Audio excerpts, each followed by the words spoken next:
For this next installment of my classic wrestling match review series, I figured it's October. Let's do something that's Halloween centered. Let's do something that's in the spirit of the holiday, you know? And it would have been easy to do something tongue-in-cheek and something that was ridiculous and silly like the Chamber of Horrors match. But when it comes to spooky atmosphere and, you know, ties to Halloween and the holiday and the season and everything, there really is no wrestling character that fits better than the Undertaker. And he's had a few. That's actually one of the interesting parts of Undertaker's career is that he was used in a lot of experimental matches, and a lot of those matches were very kind of spooky and scary and were exactly what I was looking for as far as doing a Halloween-centered wrestling match review. Not all of them worked. There was the Concrete Crit match, which, how that match doesn't get labeled one of the worst matches ever, I don't know. For me, it's up there with Chamber of Horrors. It's one of the worst things I've ever watched. The Hell in a Cell that Taker had with Boss Man is probably Taker's single worst performance, although with some of his recent Mania appearances, he seems to be trying to top himself. But, you know, that might be his worst performance, but the Concrete Crit match might be the dumbest match that he was ever associated with. I mean, none of that. As far as being a match and a story that made absolutely no sense and a gimmick that made no sense, fucking the Concrete Crit match is one of the dumbest things I've ever watched. But, you know, for every failure, there seems to be at least a handful of really good ones that Taker had. Obviously, he popularized the casket match, which is, it really is his match. Other companies have done it, other characters have used it, but Undertaker is synonymous with the casket match.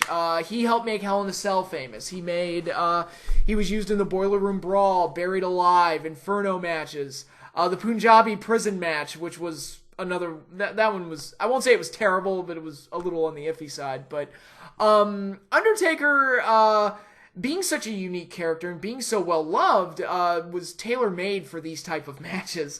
And again, not saying all of them worked, but when they did work, they worked very well. So I was looking at some of the best ones, and ultimately the three choices I came up with were the Buried Alive match with Mankind from 1996, an In Your House pay-per-view, October 20th, 1996. The casket match he had with Shawn Michaels at Royal Rumble 98, a match that I consider to be the greatest casket match that Undertaker ever had, and possibly the greatest casket match ever. The only other one that compares to it, and I did a video about it, was Mil Muertes versus Phoenix in the Grave Consequences matches from Lucha Underground, which a lot of people said, the people that saw it, said it was one of the best matches that year. And they were right. It was an awesome match. But, yeah, so that was one of the choices. That one's also one of the forgotten Undertaker-Shawn Michaels matches. Everybody remembers the Hell in a Cell, and everybody remembers their WrestleMania matches years later, but nobody seems to remember the casket match, and I think that's a really good one that would have been fun to review, but ultimately it didn't win the poll. And the third choice was the first Inferno match with Kane. And of those three choices, ultimately the winner of the poll was the Buried Alive match with Mankind at In Your House, October 1996. Actually, the 20th anniversary of that match was just 8 days ago. So, yeah, it's like, God, I can't believe the match is that old. I was 11 years old when I first saw that match. But yeah, I guess I really can't talk about that match without talking about the Undertaker-Mankind feud itself, which was a huge winner in 1996 for WWF. And this was a point where the NWO had debuted in WCW, and it was, you know, things were bad for WWF at this point. But one of the things that kept me watching WWF, even though I was fully in the WCW camp by that point, I'm like, no, NWO is way cooler than anything Vince is doing right now. One of the things that did keep me in a mode where at least I wanted to keep up with WWF, the Undertaker-Mankind feud, which was just perfect, because it was what Undertaker was missing as a babyface, because when they turned him face in 1992, he had the match with Jake Roberts, which was fine, and they did what they needed to do to get Taker over as a face and, you know, conclude that part of the story, but he never really had, like, a great rival, somebody, like, on the opposite side of him. And they tried a few times. I know he worked with Papa Shango a few times, but he was given to Warrior, and Papa Shango didn't really work anyway. They tried a feud with Nails. I seem to be the only person that remembers that Nails and Undertaker had a stare down on TV, but it never went anywhere because Nails left the company right after losing to Boss Man at Survivor Series 92. They tried Kamala, but that one, it was okay, but it wasn't, they weren't setting the world on fire either. Giant Gonzalez, people hate those matches. I don't hate their Mania match, and I thought their SummerSlam match had its moments. Gonzalez was not a good talent at all, but I thought those matches were better than they had any right to be. But basically my point is they really had a hard time finding a good rival for Undertaker to really be on that opposite side, two sides of the same coin. One of the reasons that his pairing with Warrior worked so well in 91, because you had this bright, colorful, crazy person going up against this dark, brooding, crazy person. So you had two different aspects of crazy being meshed together and put against each other, and it worked beautifully. It's a shame that we never got Ultimate Warrior and Undertaker on pay-per-view, because I think it could have been like a really, if nothing else, it would have been a really cool and wild match. But yeah, 1996 rolls around, and Undertaker, I mean, if you put him in there with Bret Hart or Shawn Michaels or Kevin Nash, he worked Nash at WrestleMania, it's going to be fine. And he's such a big star that putting him with those top guys is going to be fine. But personality-wise, he needed that, again, that opposite end of the spectrum crazy to really match him. And in comes Mick Foley with a brand new character, a character that quite honestly shouldn't have worked. People should have taken one look at that and go, that's Cactus Jack, and it should have been dead right there. It should have been dead on arrival, but Foley was so committed to the character of this basement-dwelling psychopath that played with rats. He was so convincing in the role, too, that I didn't even realize it was Cactus Jack right away. Granted, I was young. I was only 11 years old, but it didn't dawn on me that it was Cactus Jack until, like, weeks later after the debut, and I'm like, wait a minute, that's Cactus Jack. Wrestling is fake. But yeah, Foley did such a great job of playing this character, and with all the mannerisms and everything. I remember one thing that he used to do that freaked me out. He used to squeal like a pig in the middle of his matches, and I don't know why. That was just unsettling to me, and it really kind of made my skin crawl. And Foley he really is one of the greatest performers in the history of wrestling, and being able to immerse himself into the Mankind character in those early days, as well as he did. Because I think, when people think of Mankind, they think of Attitude Era Mankind, which was basically just Mick Foley in a mask. It was just Foley being Foley. Being a lovable goofball. Mankind was sick, deranged, and kind of scary. Back when he first debuted in 96, and really the humor kind of entered in 97 when he started trying to get Austin to be his tag team partner. But it was those early days of Mankind was really kind of a freaky act, and was perfect for Undertaker. And he was the first believable threat to Taker in a long time, in that he could match Taker's otherworldliness. He had no reason to be afraid of Undertaker. And he actually beat him on pay-per-view. Their first match, Undertaker lost, which was shocking at the time. Because Undertaker hardly ever lost. When Mabel beat him at King of the Ring, people were like, what the fuck, seriously? And it was not often that you saw Undertaker lose. So when Mankind beat him, it was shocking. And then he beat him again at SummerSlam 96, when they had the first ever Boiler Room Brawl, where Paul Bearer turned on Undertaker and aligned with Mankind. Again, great evolution of the story, and really, the feud was going very, very well, because there were, like I said, there was evolution to the story. There was cause and effect. Paul Bearer realized that Mankind was the guy to go with. He was like, all right, maybe Undertaker's not the phenom he used to be, and this guy's beating him, and it's like, okay, I'm going to put myself in the Mankind camp. And you got that great moment where Paul Bearer, Undertaker was kind of like on his knees, like asking Paul why, and Paul Bearer just took the urn and smashed it on Undertaker's face. But yeah, it really set the stage well. Obviously, before we got to the Buried Alive match, Mankind had his WWF Championship match with Shawn Michaels at Mind Games, a match that Foley called the best match of his career. It's up there. I don't think it's the best, only because it ended in a DQ, and that kind of that matters, and I think it kind of takes away. And really, this match was just a speed bump on the Undertaker Mankind feud. Even though the match itself was great, for that it was great. And I thought it was one of Shawn's better matches that year, which is saying a lot because Shawn had great matches all the time. And it is one of the best matches of Foley's career, without question. But, yeah, it set the stage for this match because Undertaker caused the DQ. And basically, or he was one of the contributing factors to the DQ anyway. That match was wild. But really set the stage for another match between these two. And after you do the Boiler Room Brawl, it's like, all right, you got to do something in that same vein. You got to elevate or raise the stakes. One of the reasons their Survivor Series 96 match sucks so much is because they did a regular match. And it's like, wait a minute, you can't go from a Boiler Room Brawl to trying to bury each other to having a normal match. You can't go backwards. That's just, no, it doesn't work. It doesn't work like that. You got to keep moving forward and keep raising the stakes or end the damn thing. When you've gone too far. Like, anytime I see a rematch, most of the time, not always, but typically if you do a cage match or a Hell in a Cell match, that should be the end of it. I feel like.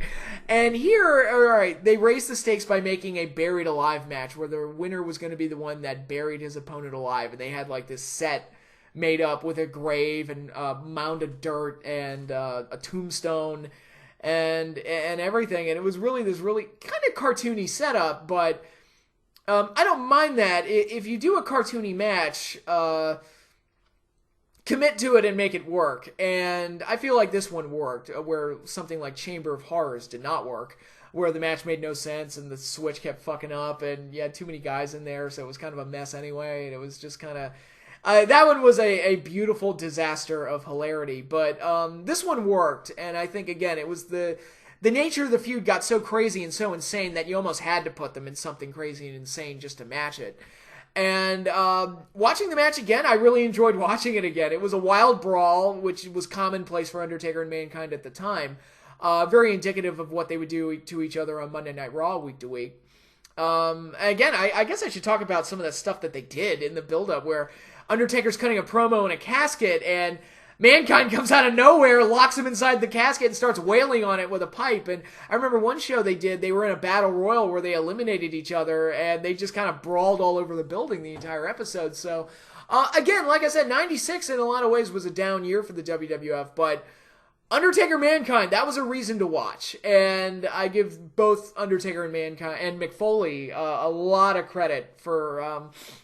at least being a reason that the WWF stayed interesting during that time. I guess you could say they were the broken Matt Hardy of their day. But that's not fair, but to say that. But in any case, yeah, talking about the match itself, I already talked about the set.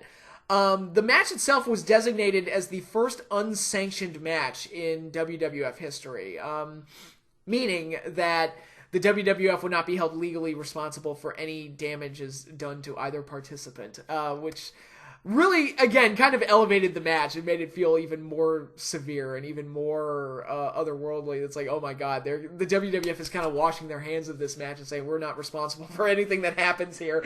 So that was cool, although if they did it nowadays, it would be meaningless, because I feel like you get crazy matches like that all the time, so it's like nobody really seems to care. But back in those days, this was so weird and so odd that it kind of fit to designate it as an unsanctioned match. And like I said, the match itself was great because they just had a wild brawl all over the place, and there were so many just crazy spots. They did one where Mankind tried to pile drive Undertaker on the exposed concrete outside the ring, and Undertaker kind of picked him up and then, almost like in the Alabama, or exactly like the Alabama Slam position, and then just kind of rammed Mankind back first into the steel steps. I'm like, oh, that's unsafe. That's not a happy landing. They did one cool spot where they're brawling through the crowd, and Undertaker throws Mankind over the guard railing back to the ring area. Then Undertaker backs up a bit and does his flying leap, but over the guardrail. And I don't think Taker, no, I'm pretty sure Ground Zero 97 was the first time he did the over-the-top rope version of that. But watching him do it over the guardrail was pretty cool. And they did some sick stuff with a chair where Undertaker did a leg drop onto the steel chair to Mankind's head. And really, again, kind of this painting the picture of like the severity of what was going on and just the wild nature of the feud and the brawling that they were doing. My one real knock on it is that this was a match to me, given the feud, given the storyline, given the nature of the match itself, this was a match that really called for blood, and it didn't happen because back in those days, I guess you could say Vince was in another one of his PG phases, and they really cut down on the blood. To me, and I'm not like a blood and guts guy. I'm not like, ECW did it way too often. Attitude Era WWF did it way too often to the point where it became expected rather than something, that garners a response. I felt like this was a match where it was warranted. I actually, to throw more praise to Lucha Underground, I think Lucha Underground does it very, very well. They pick the right matches to have blood in, and it's more often than not, it's very effective. And I do feel like this is a match that was kind of calling for it. All of the Undertaker Mankind matches, actually. But really, the only match I recall them having that had blood was their famous Hell in a Cell match. Which, some of that blood was involuntary. It was just the nature of what happened. But, yeah, it's kind of weird that they had this violent and crazy feud, and yet they never really bled. But that was just the nature of the WWF at the time. But this was the match where I really felt like there needs to be blood. Like this one, and again, rewatching it again, I'm like, yeah, it's kind of missing something with that. It needs to be that next level type of ferocity, and I think blood would have helped. But still a really good match all the same. And it's probably, I would say, my favorite of the Undertaker Mankind matches. I know everybody remembers the legendary Hell in a Cell match. That one is not one of my favorite matches. That one is one of those event in time things where, look, it's not the greatest match in the world, but it is like probably the scariest match I've ever watched because I honestly thought Foley was going to drop dead. And it was just an example of Foley just pushing his body to the ultimate limit. But as far as like constructing a match and telling a story and being entertaining, I think this is the best match that they ever had. And again, this is a match that could have gone horribly wrong because of the cartoony nature of everything. But I thought they made it work. And you get that spot where Undertaker chokeslam Mankind into the grave, which was awesome. That was so cool. Undertaker ultimately won the match. Even though he didn't really bury Mankind that much, I remember being disappointed by that as a kid, but again, watching it again, I kind of figured, I think the referee, again, I'm trying to immerse myself in the story here, but I think the referee just called for the bell because he wanted it to stop. And he was like, alright, he's buried enough, let's do that. And Undertaker was throwing referees aside, he's like, no, I'm going to bury him all the way. And you get this wild post-match where Terry Gordy in the Executioner gimmick attacks Undertaker with a shovel, gets Mankind out of the grave, throws Undertaker into the grave, and Mankind, the Executioner, and a few heels that were paid off by Paul Bearer, including one Goldust, who was actually an ally of Mankind at that point, which that's a whole other barrel of monkeys talking about the Undertaker Goldust matches. Yeah, Goldust actually holds a pay-per-view victory over Undertaker. Nobody remembers it, but it was a casket match. It was Beware of Dog 2. But yeah, it was Goldust, Hunter Hearst Helmsley was one of them, and also Justin Hawk Bradshaw was one of them. I think Crush was there too. So basically, which is a good way to stop Undertaker, apparently, is to just send 40 heels after him, but a la Royal Rumble 1994. But yeah, so you get this crazy bit where the heels are just piling dirt on the grave, and it's just the dirt is just rising and rising and rising. It's like, oh my god, Undertaker's crushed under all that dirt and he can't breathe. What's going on? This is crazy. And then lightning starts going off in the arena, and again, really wild kind of stuff here. Eventually, when the thunder starts, all the other heels run away except for Mankind and the Executioner, which, by the way, the Executioner, Undertaker would have a pay-per-view match with him. It was the Armageddon Rules match in December. That was the In Your House called It's Time. That match was not very good, and the Executioner gimmick did not work for one Terry Gordy, I'm sorry to say, but them's the breaks. Anyway, we get to this point. Undertaker's been buried. Even though he won the match, he lost the war. Mankind and Paul Bearer and the Executioner go off, and they think, we've destroyed the Undertaker. He's never coming back. And then lightning strikes the grave, and the purple-gloved hand of the Undertaker comes out from under the grave as a clear sign that's like, I'm not dead yet and I will not rest in peace. One of the all-time classic Undertaker visuals. I mean, I've seen that pop up in so many Undertaker highlight reels made by the WWF, and it is a classic visual. And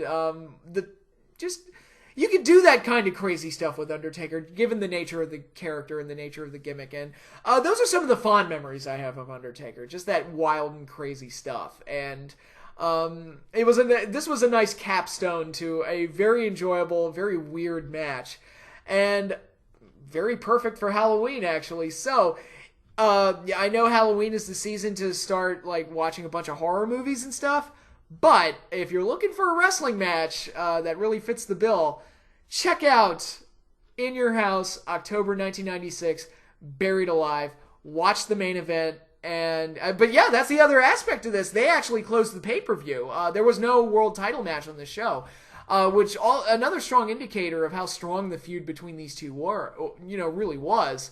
And really adds fuel to my arguments. Like, you don't have to have a world title match at every single pay-per-view. You can have a strong grudge match or something else close the show. You don't have to shoehorn a world title match in every card. But yeah, if you're looking for something wrestling related to watch this Halloween season, again, check out In Your House, October 1996, Buried Alive. Watch the main event, Undertaker versus Mankind, Buried Alive match. It is absolutely perfect for this time of year.